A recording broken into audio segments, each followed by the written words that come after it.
Welcome back to another episode of the Hide Your Moms podcast. We are on episode 22. Oh my gosh, we're flying. I think this is like maybe almost 2 months of consecutive weekly posts. Haven't missed in 2 months, which I'm pretty proud of, honestly. I'm very proud of that. Last week we had Brooke on, and then the week before that we got into a pretty deep podcast, and we kept the fun with it, tried to have fun, still made jokes and everything, but it wasn't the main point. And we kind of talked about some more serious issues that I wanted to talk about.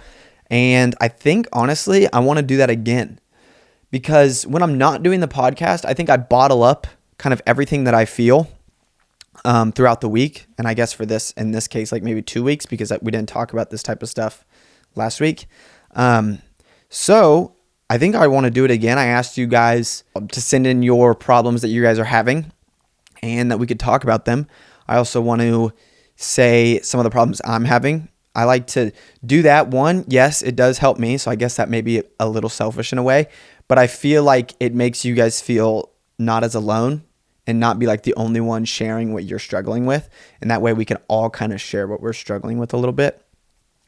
And so yeah, I think that. And I'm going to start off with what I've been struggling with recently, and that is just finding a way to be proud of myself. You see on social media all the time, and social media just constantly makes you feel like you're not doing enough, or makes you feel like you're not doing it right, or makes you feel that you'll almost never do enough right, if that makes sense. I don't like that. And I do social media, and I even feel that way. I am a creator on social media, and other social media creators, I'll watch them and I still won't feel like I'm enough, or that I'm doing enough, or that I can relax or be proud of myself. I just think that's not the way to go about things. It's okay to push yourself, but I think you also have to reflect and be so proud of what you've already done. And I just haven't been able to tell myself that. No matter what I did, 2 weeks ago, it was, I didn't even want to get out of bed. I didn't even want to blah, blah, blah, blah. I just couldn't do anything. Now I am doing those things, and I was proud of myself for a day, but once I did it once, I was like, okay, what's next? Come on. Good job. You got out of bed. Congrats. No. The human body wants to keep going because it senses accomplishment. It senses a completion of a goal. And that's why I think setting your goals at any level, a small goal, a big goal, any type of goal, complete it. If your goal is to make your bed every morning, complete it. Your body, as soon as your body completes that goal, it will want to complete another goal. And that's where I realized that you need to be proud of those small things so you can even get to the big things. And when you do get the big things done, you're proud of those as well.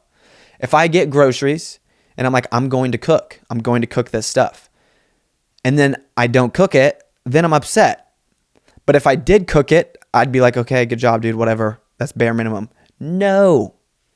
Be proud of yourself for cooking the food. It sounds so stupid. Really, you can't cook food? But no, that's not it. What's wrong with being nice to yourself?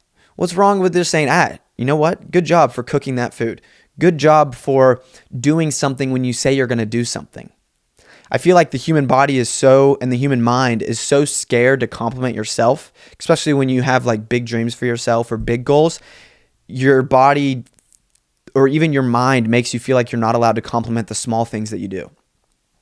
It can. You're allowed to be nice to yourself. And I think that bullying yourself to the top is not really how to do it, because then you just get down on yourself. And if you want to get to the top, you got one person that's going to go there with you, and that's yourself. Why would you want to bully that thing? You know what I'm saying? Why would you want to put down that thing? And that's what I've been doing. I've been saying, that's not enough. You're not doing enough. Wow, congrats. You did a normal daily thing that everybody does. Yeah. Pause right there. You did it. I don't care. It doesn't matter if somebody else did it. Some people didn't. I guarantee you some people eat fast food every day. Once you start to compare yourself every single day, even with the small things, that's when you go down a long rabbit hole. You should be so proud of yourself for the small things you're doing. And I'm saying this to you, but I'm also speaking this out to myself. Like, I'm saying this so I can even understand it. Because I do need to do that. I create checklists. And some of my checklists are as simple as call this, call that, clean this out, take trash out, make bed, whatever, shave pubes, whatever your checklist is, make one. So when you get to cross that off, the body wants to keep crossing. The body wants to keep accomplishing more goals. And as you accomplish the small ones, we will eventually get to the big ones and we'll be able to cross that out. If you're not even proud of yourself for the small ones, then eventually you're going to stop doing the small ones because your body's like, why would I do this? The human body wants to be seen. The human mind, the human being wants to be seen. It's okay to see yourself and be proud of yourself no matter how small that thing is. So that's what I'm saying with when you do something that you say you're going to do, even though if it's small or might even be small to somebody else, be proud of that because those compound, and then we're going to get to the big thing, and then that's when we'll feel more like most proud. And then it goes back to the very beginning of like, it's the journey, right? The journey is the boredom. The journey is the things that you have to do every single day and keep showing up. I relate to this all the time because it's so true. You're never going to get to the point. It's good to have goals. It's good to aim for those. But if you're not enjoying what you're doing on your way there, for example, I might be moving off topic a little bit, but for example, when I'm doing Spency stuff, I had to build an entire warehouse. That's fun, but it got to the point where I'm just hauling boxes, hurting my lower back, blah, blah, blah, blah. And I'm like, this is not fun. I don't want to keep doing this. Wait a minute. You're going to miss this. You're going to miss the grind that you put in. Step back and enjoy. That's with college. That's with everything. You'll miss so much of that grind that you put into college because it was the journey of college and the situation that you were in. That's what it loves. That's what it craves. That's what it misses. You have to find a way to make the journey so fun, even when you think it's not fun. So I picked up my boxes and I loaded them up into the warehouse and I was like, you know what? I love that. I'm doing something for me. I'm proud of myself for loading those boxes when I didn't want to load those boxes. And I just think the world has gotten to the point where it's like, dude, just do it. Come on, load them up, you weirdo. No, it's all right to be nice to yourself. And so I think that's what I wanted to come on with the start of this podcast is because that's what I've been having trouble with. I just can't seem to be nice to myself. And think about it. You would never treat somebody else how you treat yourself. You see something on your body, you see a stretch mark on your body, or you see one tit hanging lower than the other tit. I'm only saying that because my left tit hangs a little bit lower than my right tit.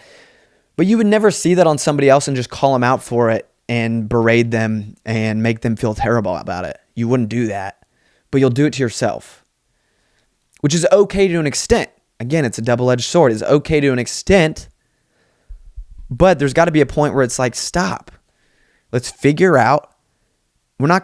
We've assessed that. We know that's the situation. Let's figure out how to not do it. We've got to start being nicer to ourselves. And I think that it is completely, I don't know, it's ridiculous that it's almost frowned upon or weird to be nice to yourself. And I'm tired of it. I don't care if it's cringy. I know men are supposed to be like, you got to get this shit done. And, my dad's hands were greasier than you. Like, you got to do this type of stuff. You got to do this type of stuff. Make sure you get this done. Don't cry. Don't feel emotion. Yeah. Okay. Good job. If that works for you, honestly, if that works for you, do that. That's great. I've found that doesn't work for me. That doesn't work. Because then I start to get too hard and then I'm an asshole and I lose my sympathy for other human beings. And I've tried that. Trust me, I've tried the whole pushing it down, being a man thing. And what I ended up finding out is that I just ended up being a dick. You end up being a dick. And I didn't want to be a dick. and you end up being a dick to other people, and you end up being a dick to yourself to keep on going. I think there's times where you need to hold yourself accountable for sure, but I also just don't understand why. Here's what it is. There's two ways to go about it. You can, if you have something that needs to get done, you can do it and be nice to yourself, be encouraging to yourself while you do it. Or you can bully yourself, bully your way through it, tell yourself you're not good enough, tell yourself these things. And honestly, I'll tell you where I'm at with that. I go back and forth. Sometimes I'm nice to myself with it, and most of the time I'm not. I'm really mean to myself, so I get it done. But if you're going to get it done no matter what, with both options, why wouldn't you choose the option where you're nicer to yourself? Because I promise in the end, that will end up making you, one, just a better person overall, a nicer person. You'll have more forgiveness in your heart. You'll have, because most of the time you're mean to somebody else is because you've already been mean to yourself. You're not being super nice to yourself while being mean to somebody else. That's just not how it works. If you're super mean to somebody else, then you know somebody's battling some internal things and they're being mean to themselves to in turn say that to somebody else. Say that with me. That is called projection. If you're nice to yourself and you're in a good mood while still doing hard things, what do you think you're going to project? You're going to want the people around you to do hard things, but you're going to do it. You're going to present it in a nice way. You're going to treat people with much more kindness. And that's how that works for me. That's how it works for me. I hope it works the same for you. I'm not sure. First one, I just got married and moved out, struggling with being away from my parents and dog, although I know it'll be okay. Okay. Well, first of all, that's good. I think the number one, you have half the problem solved when, one, you could say what you're having an issue with, openly admit that, and then two, at the end of it, saying, but it's going to be okay. So you're saying that out loud, your brain is understanding, and you're already like tricking yourself into, which is fine. You're tricking yourself into that it'll be okay, which is great. That's, I feel like, how you start with that situation. That's how you start with it. You don't want to be like, my life's over, I'm ruined, blah, blah, blah, blah, blah. It's good to end your problem with saying, you know what, I think this will be fine. Because that in turn will trick your brain into thinking, yeah, it is fine. Or it'll get to a place where it wants to be fine. If you say it, even though your brain might not be right there with you after you say it, it's going to try its hardest to catch up to match what you're saying. Does that make sense? So I think you already kind of have that one taken care of. You're going to just have to keep pushing to the point where it is okay. But the good thing is you know it'll be okay. So you just got to give it time, I feel like. The body has to adjust. The mind has to adjust. And there's no race. There's no race. I just try to take the pressure off yourself. You'll be okay. Okay, this is an interesting one. All my friends have found partners, and they're all genuinely good people, and I'm struggling being the only one without one. And anytime I even try to talk to a guy / have the opportunity to, they are complete jerks and terrible people, like the complete opposite of who I am. I'm so happy for my friends, but it's hard because they're focused on them now, and I feel like I'm losing my friends to their boyfriends. I feel like a lot of girls in the, I would even say 17 to 24 range are having this kind of issue, which I think is totally normal. What girls tend to do is they tend to get the boyfriend and they tend to follow the boyfriend. Most of the time you'll see men stay with their friend group, but the girls in the girls' friend group will a lot of the times disperse, which is very sad, but that's kind of just how it is.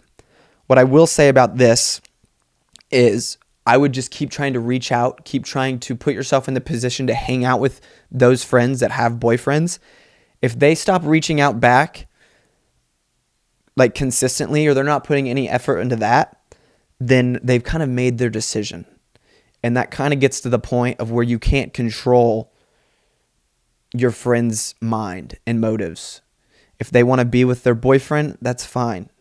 You tried your best. You did what you could do to keep that relationship going. If they don't want to put in the same effort, then you don't deserve to put in more effort than they do. So pull back, focus on yourself, Now, when it comes to the boyfriend thing, I 100% understand because boys are very immature.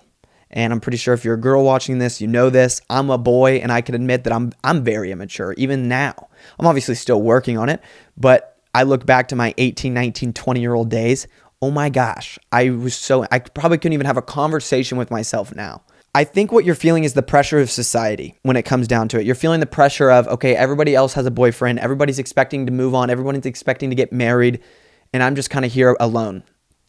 I think that's okay. You could find the beauty in being alone right there. But don't feel like you have to rush something that it's not time yet. Everything happens at a certain time for a certain reason. I was granted things at 21 and 22 that I thought I deserved or needed at 18, 19. But that's not true. If I would have got the things that I have now at 18 or 19, I would have threw it down the trash. It would have been terrible. So I think that if you slow down, take the societal pressure off yourself to find somebody right then and there, you have plenty of time. Early 20s is so young. Early 20s is so young. You have so much time. And you have no idea. It could literally be next month, and you don't know, but it could be next month when you meet the person that you've been wanting to meet forever, but you didn't know that a month ago. I met Brooke with no idea that I was going to meet Brooke. And then it ended up being something when I had no idea it was going to be something. I couldn't have planned for it. I couldn't have told you it. I couldn't even, a month, 2 months before I met her, I couldn't have been like, you know what? Yeah, I'm going to be with this chick. I want to be with this chick, and that's how it's going to work out. And then this is going to happen, and this is going to happen. That doesn't happen. Everybody has their own life. Everybody goes at their own rates. Take that pressure off yourself and just work on you. Control what you can control and control your life. Your life.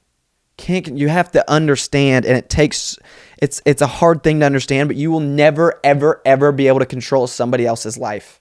There is one single life you can control, and that is yours. Think about it like this. If you have a life, which we all do if you're watching this, if you have a life, say you're a character and you're in a movie, would you want your movie to be the side character, or would you want the movie to be you? When I look at it, I want the movie to be me. If they're making a movie about my life and I'm not the main character, that's weird. Well, that doesn't make sense. Say your name's Rebecca Ann. They're making a movie about Rebecca Ann, but Rebecca Ann isn't the main character. What? That makes no sense. Live your life like you are the main character. Nobody else, it doesn't matter what anybody else thinks because it's your movie and you're the one directing it. So live your life like you're the director. Be nice to yourself and remove all other pressure. You're the main character. Live it that way. Don't let a side character totally overthrow the movie. Does that make sense? I hope it did. I hope it did. Does that make sense? I hope so. Okay, this one's going to hit home, I feel like. My dad not being in my life, but choosing other people before his kids. Okay. Let me give you a little bit of background so you don't feel alone with this. I don't really have that good of a relationship with my dad ever. Never really did. I don't remember a time where my dad and my mom kissed. I don't remember a time where they even had a single conversation or were in the room together where they were not fighting. I think I remember 2 conversations of them talking and they were fighting. So I'm kind of right there with you. I would say you have to understand that some people are good at things and some people are not good at things. And there's not really anything you can do about it. And a lot of this happens because people who aren't really meant to be parents or aren't good enough to be parents have kids. And I say this about my dad. I love my dad. I talk to him probably about once a month.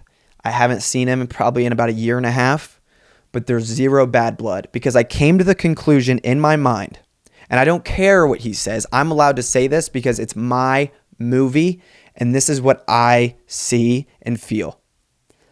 He probably, if he heard it, he'd disagree with this, but I think that he is a good human being, my dad. If I wanted to he's a good guy. Like if I wanted to get a beer with my dad, we'd have a great time. We'd have good conversations and I could hang out with him.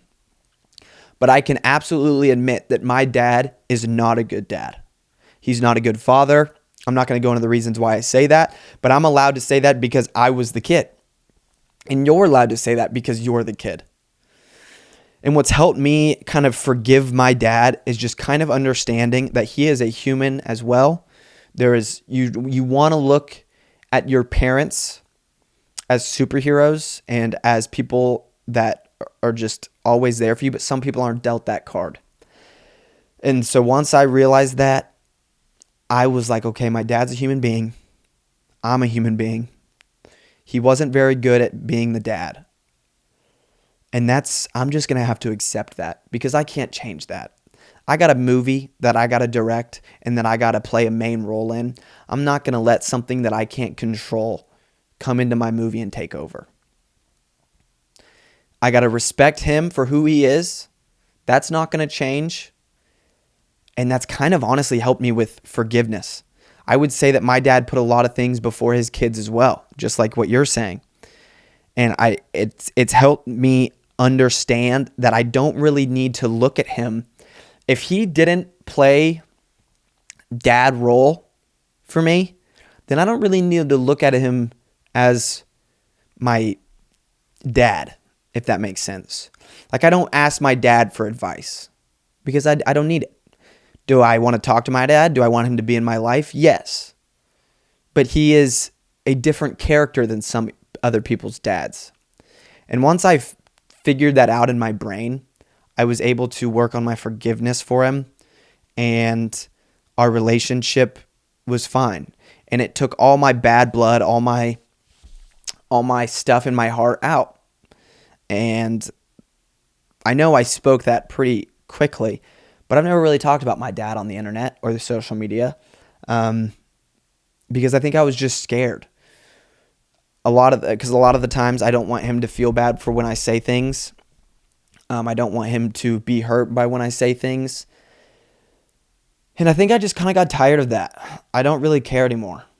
This is how I feel. I can talk about it because it's what happened to me and it's my life.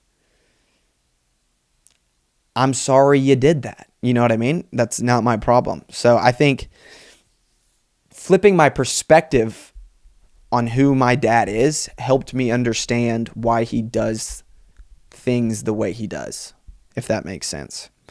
So, yeah. Let's see if we can get another one here. I love you guys. You guys submit so many good ones. I wish I could get to all of them. Struggling with self-worth, finding myself in a secular world. If you have any advice on how to gain confidence in yourself, that would be great. Okay, we kind of talked about this at the beginning, right? We talked about the little things where you're just nice to yourself. This is what happens. When you say something to yourself, over and over and over. I'm boring. I'm not good enough. I'm not funny. I'm not this. You say that to yourself in your head subconsciously or whatever. You feel that. And then when you're living your life, you say this to yourself all the time. I'm dumb. I'm dumb. I'm dumb. You say that to yourself all the time. And then say you're playing, for an example, you'll go through life and there's something that you can't figure it out. That's when your brain will be like, see, I told you you're dumb. I told you can't do this. I knew you couldn't do it because you've been telling yourself that you can't. So then your brain wants to agree with you. Your brain wants to agree with your words. So if you are saying that you are super, super smart, you're super, super smart, then your brain is having trouble with that one thing, then it's going to be like, no, wait, I could figure this out because I'm smart. I can figure this out because I can do this. I can make you laugh because I'm funny. You've said that you're funny because you're saying it to yourself. Your brain will give up instantly if you're like, I'm dumb, I'm not funny, I'm dumb, I'm dumb, I'm dumb. And then your brain goes to do something, it can't do something, boom. It's going to be like, of course, you are dumb because you said that you're dumb and you can't figure this out, so you're dumb and we're going to give up. No, that is not what we do. To build self-confidence, you tell yourself stuff. And I've learned this through doing social media and putting myself out there every day. There's weeks that I don't have confidence to post, that nobody's going to like what I'm doing. Nobody's going to think I'm funny. Nobody's going to think I'm helping anybody. That's because I've told myself that. I've told myself that I'm not funny, that I have no confidence this week. And then, of course, I'm going to think those other people think the exact same thing. It's not how it works. People conceive you how they want to conceive you. They don't conceive you how you conceive yourself. Conceive, is that the right word? Perceive.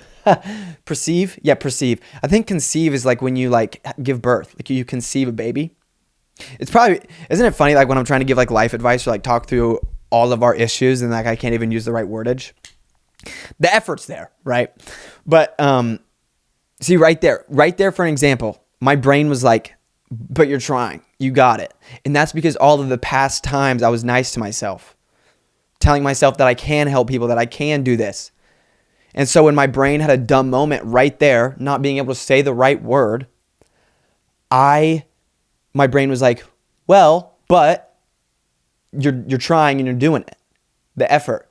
Let's see if we can get another one here. My brother just recently got diagnosed with stage 3 lymphoma. I'm having a hard time mentally with it. I'm failing my college classes and I don't have motivation to do anything. What I will be the first person to do is I am totally okay with saying I might not know how to give you advice for this because I haven't dealt with anybody in my family that has had cancer. I've been very blessed with that. So I don't know exactly how to navigate that. But what I do know is this is what I would do. I would keep showing up for every single person you can in your life. I know it is so hard, but you have to keep showing up for yourself. You have to keep showing up for your brother, your family. Try to take as much pressure off him as you can. Smile as much as you can. Joke as much as you can. I feel like life gets real shrunken when you run into these like medical conditions. Slow your life down and try to find out what really matters, what's really important. It sounds simple, but if you think about it, it can get pretty hard. Sometimes I don't want to wake up, or sometimes I don't want to live my life this day or that day. So I think if you just keep waking up and trying to find the true value of life, I think that's your best bet. But then again, that might not be the best advice because I haven't dealt with that, and I'm not even going to pretend like I have. This is a simple one. Let's try to. That was a heavy one. Let's try to back it back down here. Gaining motivation back in sports. So I think that this is a very interesting question, and I'll say this: put your life for this one. I would put your life in stages. Okay, so you have your young stage where you get to play the sports. You can basically eat whatever you want. The next stage is kind of your family stage. And then you kind of go into your like grandparent-ish stage. Those are kind of your 3 stages, right? You're a kid, then you're the parent, then you're the grandparent. The stages go much faster than you think. I'm done with sports. There were so many times when I was doing sports that I was like, I want to be done with sports. This is awful. I'm not having fun, blah, blah, blah, blah, blah. And then they're over. And most sports, you're not going to be able, unless you're like really good and you go professional or whatever, you'll be able to play it for a while. But sports have a very finite time in your life. No matter how bad you think it's going. My senior year basketball season was awful. It was awful. But I still found a way to have fun and make it fun and make it memorable. And honestly, that's one of the seasons I remember the most because of how memorable it was. The stress that I went through, the burnout that I was going through, how I just wanted to go to the next thing. I wanted to go to college and I just wanted to be done with sports. I wanted to focus on what I wanted to focus on. Just don't rush it. Do not rush it. There's absolutely one thing you can't control in life, and that's time. That's the 24 hours that is going to go by every single day. There's nothing you can do about it. So why not, while sports is in your 24 hours, enjoy it. Just enjoy it. Because I promise you, even if you have burnout or you don't want to play it right now, you will miss it so much. You will miss it so much. I miss sports every single day. And you could say, dude, close the yearbook, bro. Just close the fucking yearbook, you weirdo. I miss it. I miss playing sports. I miss competing. There's nothing like that. Those friends that you're playing with, those people that you don't like that you're playing with, there's a lot of them you won't see again. And that's literally how life works. If you're 16, 17, 18, by about 19 or 20, you're going to go through a thing called the Great Separation. And that's when everyone that you ever have known in your entire life start to separate and go their own ways. People get boyfriends, people get girlfriends, people go to different colleges, people move around, people stay put. There's a lot of changing. And you could be like, no, our friend group's really good. That's not going to happen. That's not going to happen. It does. It does. I had a really good friend group in high school. Never thought that would happen. I thought we'd be friends forever. It's not how it works. It's literally not how it works. Life moves, people grow, and it just happens. There's nothing that you can do to keep your entire friend group together. So try to enjoy them while you're playing these sports. And I think that's honestly best case scenario, honestly. And I would be blessed that that's what your problem is in life, right? That's another thing. Like, I think we talked about this a couple weeks ago, but somebody always has it worse. Can you talk about how it's normal to struggle at a young age? I can't do certain things due to my health issue, and I know there's several out there who can relate and are probably younger than me, and I feel like it's not talked about enough. The feeling of being left out because you're sick or in a flare is a terrible feeling, and it can mess with you mentally. So I think this is like two different things. One, I don't even know how to word this. There's such a struggle with being in your 20s. And people say, oh, like the 20s are the best time of your life. Not really. Not really. They can be. You can make anything the best part of your life. I think every day should try to be the best part of your life. But if you're going through something, you have to understand that when you're 18, 19, 20, 21, 22, 23, 24, 25, 26, you have been living a structured life for the most part for 18 years, and you know nothing else. You know nothing else. You could be in college and still be kind of living a structured life because you have college, and then if you're on your meal plan, then you're not even having to make your own food. And it's kind of like high school again, but just like with a little bit more freedom, and you can drink alcohol now. I think Mel Robbins said this: instead of living a group sport, instead of playing on a team sport that you're playing for your entire life, you're now playing on a singular sport. It's just you, and you got to take control of that. And so I think it's okay to struggle at a young age. I think that is so normal. Jealousy in a relationship. If you're having jealousy in a relationship, one, it's because most jealousy comes from the significant other that is jealous doesn't have enough going on in their life that they try to absolutely control what the other person is doing, because they have nothing else that they're controlling in their life. And so when they're not able to control exactly what they're doing, you get insecurity, you get jealousy, things of that nature. So it's almost boredom. And that's why I think jealousy and I guess jealousy, I think that's like so, I don't have time to be jealous of something Brooke does or anything like that. I have so much going on in my life, and we're at a point that I trust her enough that I don't need to be jealous or nervous of anything. And she does the same for me. So for me, I feel like you have to structure your life where you don't even have time for jealousy.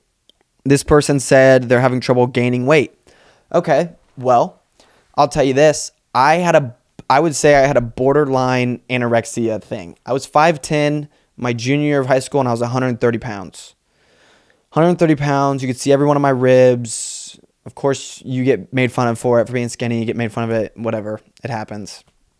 I do think that there is as such thing as good bullying, because I got bullied for it a lot, and I was like, you know what, I want to make a change, and I don't know if I would have made the change as fast as I did if I didn't get made fun of for it. So I just ate. And if you think you're not eating enough, you just eat more. And then if you think you're not eating enough, then you just eat more. A lot of the times I had a lot of the carbs that I was eating was in smoothies. Once I ate too much, I grinded it up, protein shakes, massive ones, or drank that. I remember laying on my couch being so full that I thought I was going to puke. And you just do that over and over and over, and you start to just gain weight. And it's just such a simple answer. You just have to eat more. You have to drink more. And that's how I did it. And so in a matter of from March to August, I started my journey. Oh, and I was working out the entire time. So I wasn't just like putting on like fat. But from that March to that July, not August, that July, I don't know how many months that is, maybe 5, 6.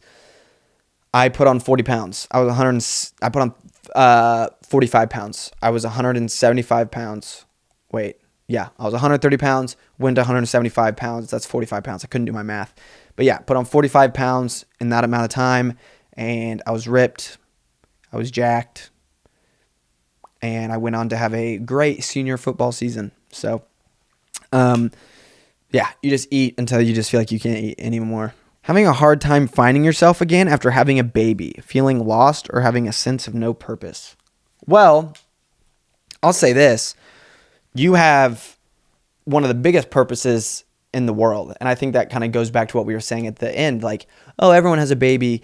And then you kind of just bully yourself into thinking like that's no big deal. You're a mom, sweetheart.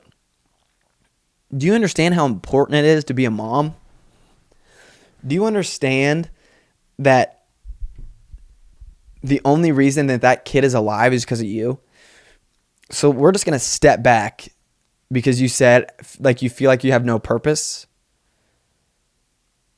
And I almost feel like you're saying like I feel like I have no purpose for myself. Like, yes, I can be a mom, but I don't feel like I have any purpose. Sweetheart, you're a mom. Do you know how badass that is? Just tell yourself that for a second. Tell yourself that. Look in the mirror and be like, holy shit, I am a mother. I had that thing in me for 9 months. I delivered that. This is a spitting image of what I created. You know how beautiful that is? I can't do that. There's 4 billion people on the earth that can't be a mom.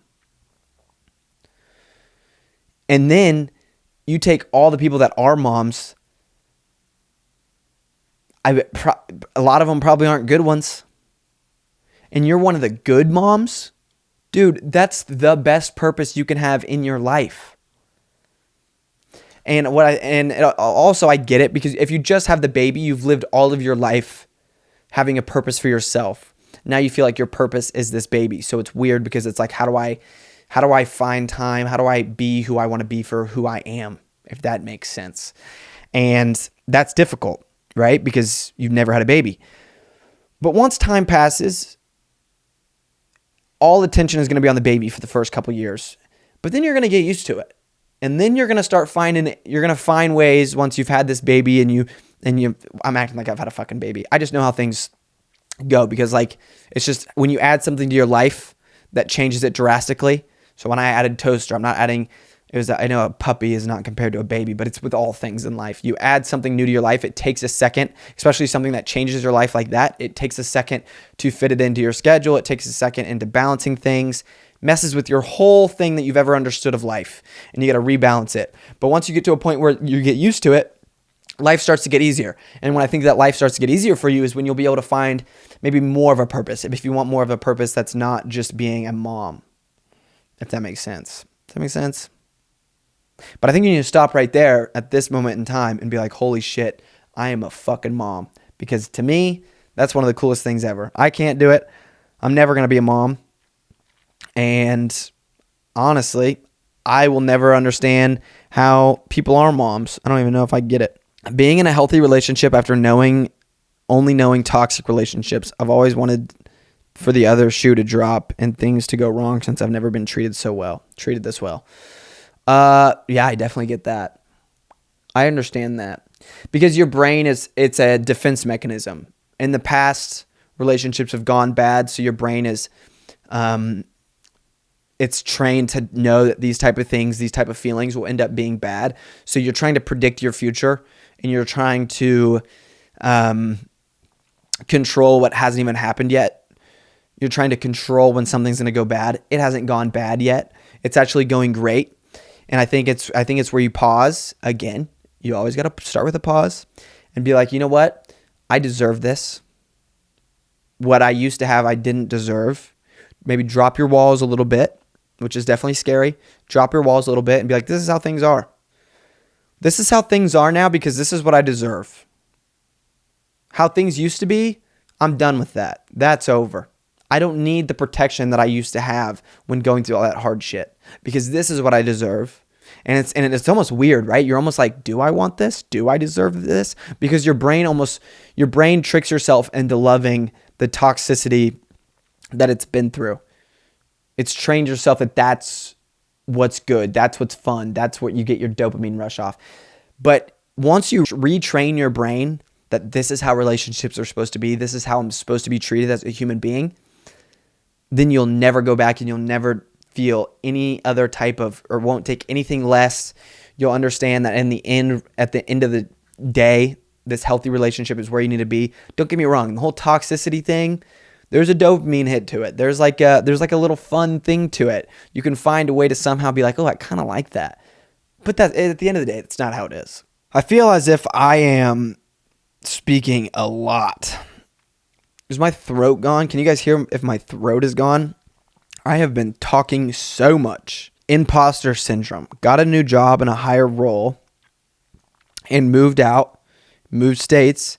And even though I know I earn it and deserve it, oh, me too, brother.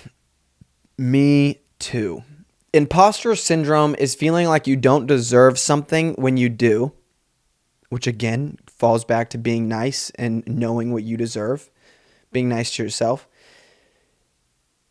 But what imposter syndrome, what I see it as, is it's something that you don't think you deserve, so you don't know if you want to do it because you don't want to fail. So you want to quit or not do it anymore because that's the easiest thing. If you quit what you're doing, that is your brain predicting the future for you. If you quit, you can predict your future. If you don't quit, you don't really know where you could go or be. You could be bigger and bigger and bigger, and you don't know how you'll handle that. So your brain is trying to be like, let's just be done now. Let's just be done now. I just know exactly, like, let's just be done. I don't want to do this anymore. I don't know where it's going. I don't know if I can handle it. But what if you can handle it? Somebody's going to have that job. Somebody's going to have the job that you have. Somebody will have my job. Somebody will have your job if you quit. Do you want somebody else to have your job? I don't. If you really enjoy your job, you probably don't want somebody to have your job. So just stop that imposter bullshit. I'm here in my job. You're in here in your job. In there, you said that you liked your job. And if you have imposter syndrome, you usually like it. You're not going to give it away. If you truly have imposter syndrome and you truly think that you don't deserve it, give it away. Give it away. Give it away to somebody else. Walk up to somebody and say, hey, I think you deserve this job better than I do. You're not going to do that shit. I'm not going to do that shit. So boom, it's over. You're there. You have the job. You deserve the job because you have the job. And instead of trying to play the safe route and quit and not follow your dreams because you can't predict where it's going to happen, and you don't know how many raises you'll get or how much money you'll get, or you can't predict your future. Fuck that. I'm here now. One day at a time. I'm going to make this job my bitch. And that's how it goes. Just last week, I was having really bad imposter syndrome. And then I was like, wait, I'm trying to predict my future. That's a terrible way to live. Predicting your future, I mean, you can have goals where you maybe want your future to look like, but at the end of the day, you try your best. If it's Monday, you try your best on Monday. Don't even look at Tuesday. Once it gets to Tuesday, you try your best on Tuesday. And eventually you'll get to a goal. If it's Monday and I'm thinking about where my future is going to be, and the only way I'll know is if I quit what I'm doing right now because I can control that, no. What a terrible way to live that Monday. Not good. So I think that's really helped. That helped me with imposter syndrome. Don't get me wrong, I still have it. I don't want you guys to get me wrong really at all. Let me state this. The things that I'm helping with and the things that I'm speaking about, I'm able to speak about them because I have had so many of these issues, and if not have them now. I'm speaking about these issues because I've gone or am going through them. I've not gone past them. I've not gotten to a point where I'm done all these things and I've solved all these problems, so now I can speak about how to get through them. That's not it. I'm on the journey with you, and the only reason I can give advice is because I'm still battling the same issues, and I'm just saying what I either have done to help me or am doing that's helping me, or that I want to do that I think should help me. So don't put me up on the pedestal like I've got this all figured out. I have got fucking none of it figured out. None of it. But what I have got figured out is that me talking about it helps me. I think it helps you. And at the end of the day, isn't that that's all that matters, right? To me, that's all that matters. So I hope you got something from this podcast. I think we went through a lot of them. I have a feeling I spoke really fast because how my throat is feeling. That was good. I had a lot of fun. I love doing these open podcasts where it's not, the main focus isn't to fully make you laugh the entire time, but to maybe make you laugh a little bit, but also give you advice, because I like that we did this podcast. I hope you guys enjoyed it, and I will see you guys next week. Peace.